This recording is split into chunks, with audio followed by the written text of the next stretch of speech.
Hey everyone, thanks again for joining us on your BC Boom channel. Here we're back with another Sunday for you to learn something that's really going to help impact your life. This lesson today will not only help you in your young youth age, but also as you grow and you learn and you deal with life. I know that this lesson myself, I can definitely be reminded to use. It's about just having hope in people and realizing that no matter what you go through, you don't have to go through it alone. God has placed so many people in our lives where it's okay for us to ask for help. In this day and age, we have just kind of grown to be an independent person. We can do it on our own. You know, it's okay. I got it. I can take care of it. No, I'm fine. But sometimes we're not fine. And that's okay when we need to ask for help. God has blessed us with people in our lives where we call them our village, we call them our tribe, our girls, our guys, our family. It doesn't matter who it is. We all have people in our lives that it's okay to go to for help, whether it be our youth minister, whether it's our pastor, whether it's our parents, or even close friends or siblings or aunts, uncles, whoever. God has placed someone in your life where you don't have to go through a struggle alone. It's okay to ask for help. And not only asking for help, but having hope and faith in people to be able to pay it forward and help them. Because I'm sure there's somebody even in your village that you know they might be going through something. They might be having a struggle and they might not be asking for help, but you can step up and be like, hey man, I know you're going through this. Can I help you? Is there any way that I can be there for you? So thanks to our ministry partners, they're going to teach us some more ways of how the Bible is able to help us give us hope, to continue to have faith in asking for help, and also being helpful to others.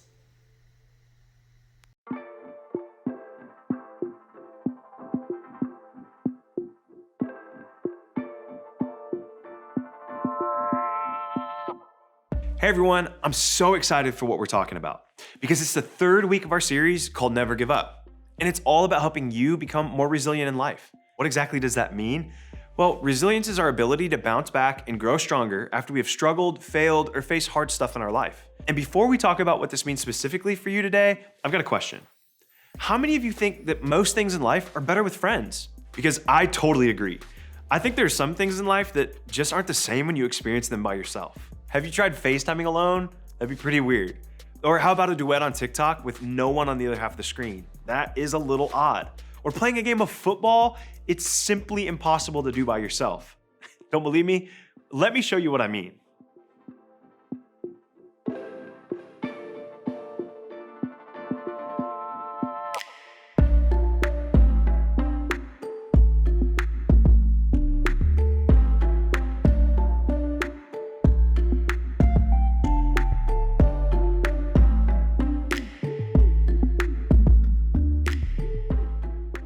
All right, that's funny, but y'all, this has been too real to me before as well. I remember in high school going to the batting cages to practice baseball. It was what I loved to do. And every once in a while, I'd actually have to go alone. I would go and take a tee, a bucket of baseballs, and hit without my buddy, Kenny. We would always go together. When I went by myself, we couldn't play home run derby in the cage together. It just wasn't the same to go and hit alone. And listen, we all know that some things just can't be done alone. But here's what I think is interesting. Even though we know it, we don't always live like it's true. For one reason or another, so many of us go through life alone. You've probably heard people at school or online talk about the problem of loneliness in our world today. Maybe you've even experienced your fair share of loneliness along the way. Or you are experiencing loneliness now. If you have, then you know it's a very real thing. In fact, according to a recent study, as many as 3 out of every 5 people you see on a daily basis say they're lonely. And I know that was hard for me to picture just reading the statistic, so I thought it'd be helpful to show you what I'm talking about. 3 out of every 5 people. When you just see 5 people, maybe it doesn't seem like that big of a deal. But we're talking about 3 out of 5 of your friends, 3 out of 5 of your family members, 3 out of 5 of your teammates. And on that small scale, even when we see it like this, it still might not feel like that big of a deal. But think about it this way, on a larger scale. When you're anywhere with 100 people, 1,000 people, 10,000 people, there are this many that are lonely. When we see loneliness this way, it becomes really clear that loneliness is a really big deal in today's world.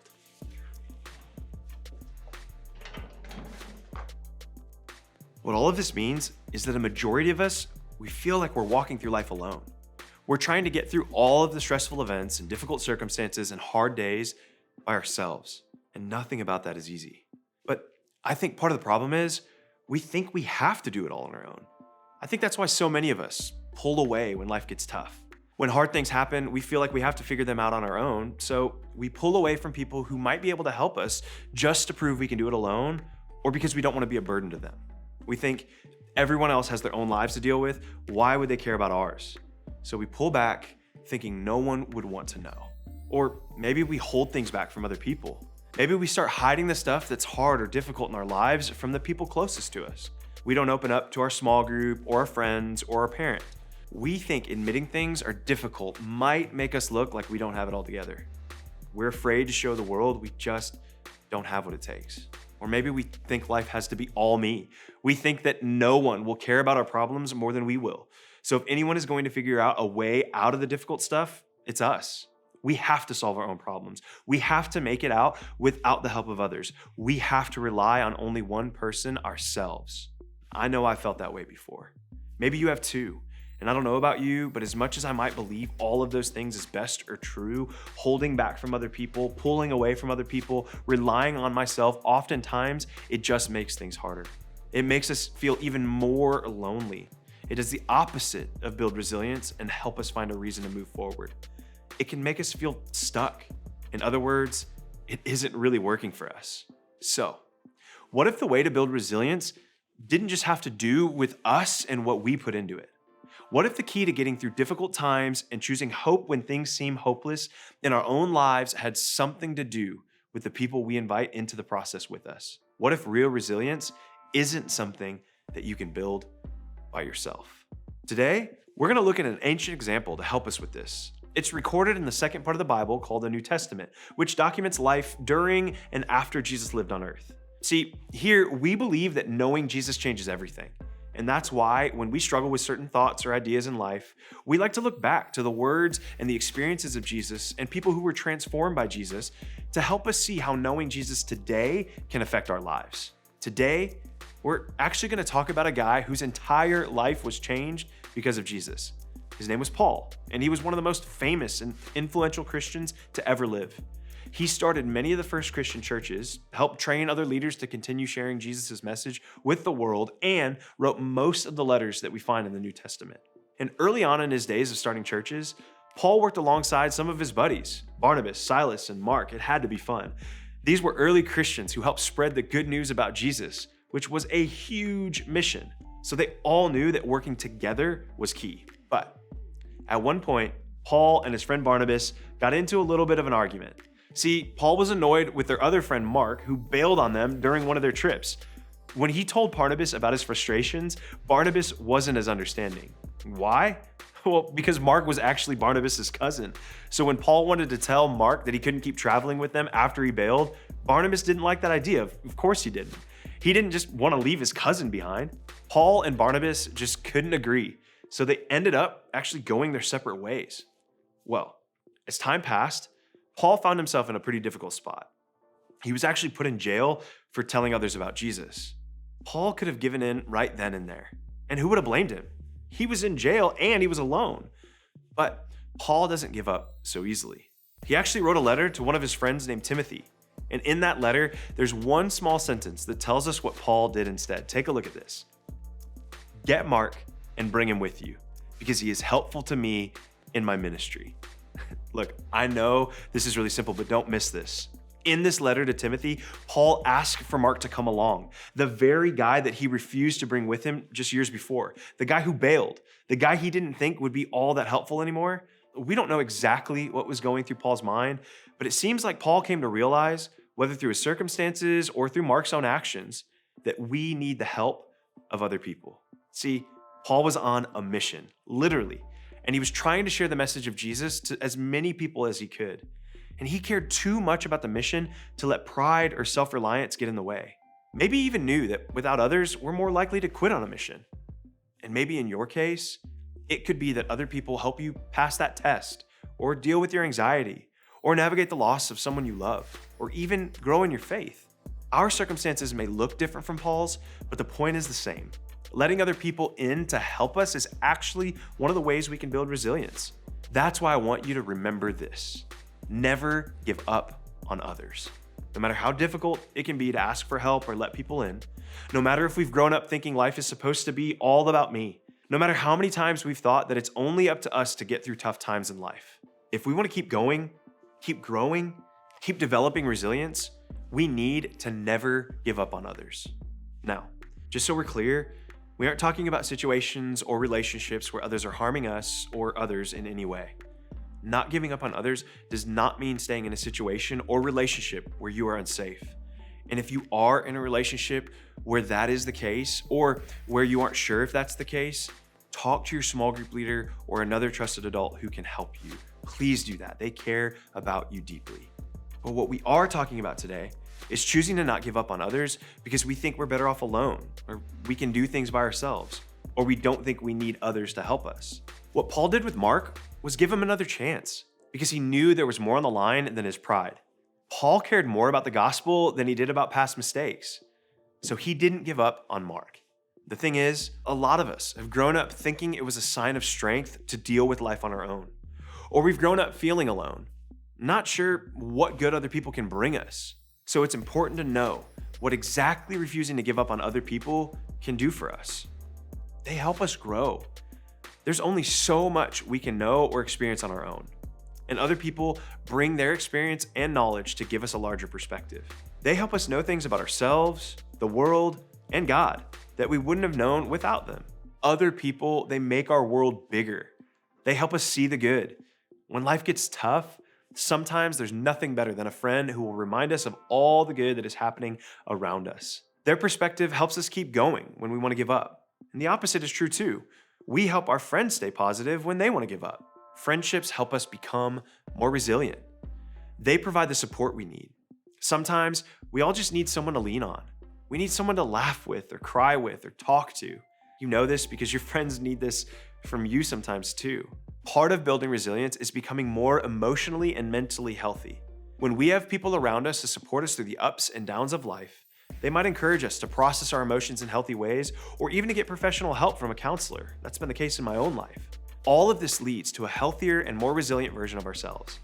This is why we should never give up on others, because one of the best ways to build resilience is in relationships with other people. So, what can we begin to do now to start allowing others to help us with this? Here are a few questions to get yourself started. Ask yourself, what is happening? Maybe you're beginning to realize just how much you keep from other people. Or maybe you're noticing that you don't have someone you're comfortable really opening up to. Take the time to recognize what's really happening when it comes to your relationships. Do you feel lonely? Have you been pulling away because you're going through something? Start by getting real about where you currently are when it comes to letting other people in. Then ask yourself, what is true no matter what? So many messages around you will tell you that you can figure out life alone. It's not true. We need other people. If someone as influential as Paul needed the help of someone else, it's safe to say we all do too. So, remind yourself of that truth. It's okay to need other people. It's okay to ask for help. It's okay to lean on the ones who love and care about you in life. Their help might be the very thing that helps you become more resilient. And then finally ask, what can you do? Now, it's time to get to work. It might be awkward and it might be uncomfortable, but we have to reach out to other people. We have to take a step toward letting others in. Maybe it's a trusted friend, your small group leader, or a parent. Start by sharing what ups and downs you're facing in life. Then ask for their perspective on what you can learn, how you can grow, or what you can do to keep going, even when you want to give up. Remember, never give up on others, because having other people to support you and walk with you through life can make such a difference in your life. It can help you become more resilient, not just today, but in the future. That's why I think God gives us other people to help us along the way. In fact, that's exactly why we have small groups. They're a safe space for you to share your own struggles with a group of people who want to help you face them with resilience. So, will you consider opening up to your group? And as you do, I want you to think about this question. Who is one person in my life that I trust to help when life is overwhelming?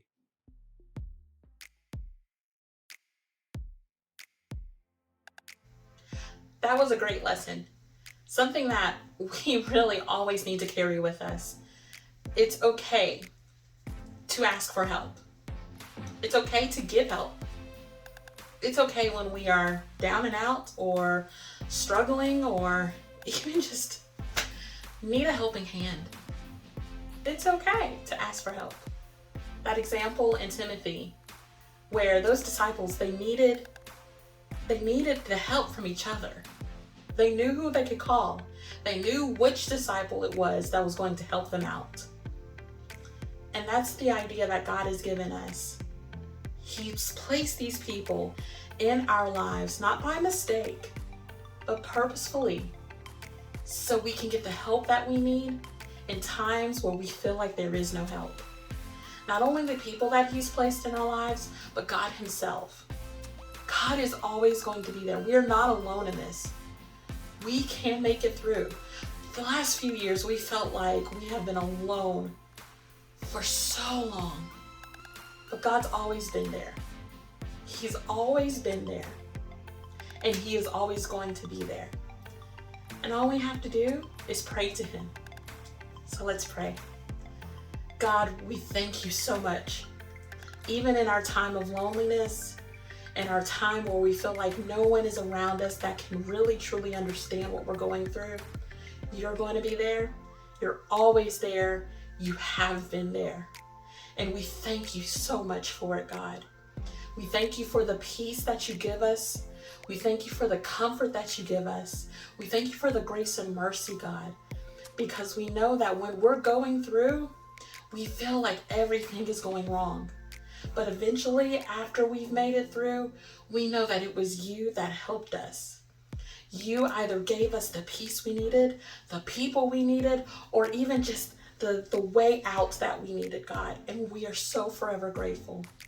And I pray that everyone that has listened to this lesson was able to get something out of it, to know that there is still hope for them, not just in themselves, not just in the people to help them, but God, also in You.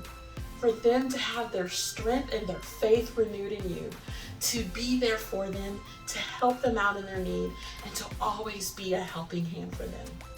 God, I love You. I thank God for Your grace in my life. And I ask that everyone under the sound of my voice is blessed by it. Right now we pray in Your name. Amen. Again, it was great learning these lessons with you all. And I hope you join us again next week. See you then. Bye.